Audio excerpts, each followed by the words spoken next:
ايه رأيكم لو نعمل حلو سهل وسريع جدا بدون فرن وبدون اي افتكاسات؟ يعني في دقايق بالظبط هتحضريه، هتاكليه كده هتحسي ان هو فلافلي قوي، بيدوب في البق ذوبان بجد حكايه. انا اسمي مروه. لو اول مره تشوفيني وتتابعيني ما تنسيش تشتركي في القناه وتفعلي جرس التنبيهات، ولو عجبك الفيديو شيريه مع اصحابك. يلا بينا نشوف القمر ده بيتعمل ازاي. مكونات سهله وبسيطه جدا. هحتاج 4 كوبايات من الحليب، يعني تقريبا لتر. واحتاج كمان كوبايه الا ربع من السكر. واحتاج كمان تلت كوباية من النشا، وربع كوباية من الدقيق. معلقة كبيرة مليانة من الكاكاو الخام، ومعلقة كبيرة مليانة من النسكافيه أو قهوة سريعة الذوبان، وكمان 3 معالق كبار من الزبدة. تعالوا بقى نضيف كل المكونات في الأول على البارد. هنزل الأول بالحليب بتاعي، وكمان السكر والنشا والدقيق ومعلقة الكاكاو وكمان قهوة سريعة الذوبان. هبتدي اقلبهم بالشكل ده. لاحظتوا ان انا ما حطيتش الزبده دلوقتي، ده مش وقتها خالص. هرفعها بقى على النار لحد ما تبتدي تتقل بالشكل ده. في المرحله دي هشيلها من على النار وانزل بالزبده بتاعتي. طبعا هتسيح خالص من السخونه بتاعه الخليط. تمام كده. هنحضر بقى بسكوت ساده اي نوع متوفر عندك، واحتاج كمان كوبايه من الحليب.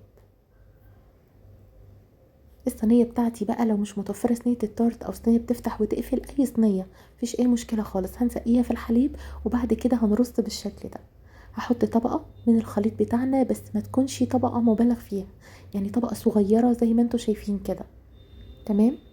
هبتدي ان انا اوزعها كويس جدا بالشكل ده. هنكمل بقى الطبقات بتاعتنا لحد ما الكميه بتاعتنا تخلص. اعملوا بقى 4 أو 5 طبقات، يعني على حسب ما بتخلصوا. شايفين الموضوع بسيط وسهل جدا على فكرة.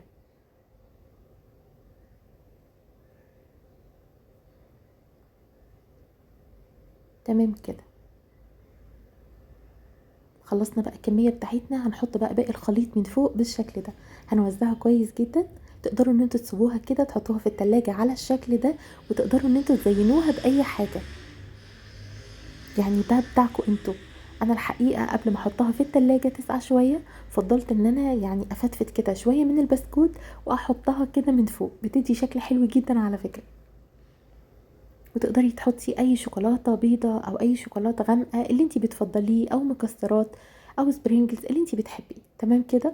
هنحطها بقى في التلاجة وبعد كده تطلعوها مش اقل من ساعتين. خطيره يا جماعه، طعمها فعلا حكايه. انا فضلت ان انا اقطعها زي الجاتو، يعني القطعه تكون زي قطعه الجاتو، قطعه محترمه على فكره.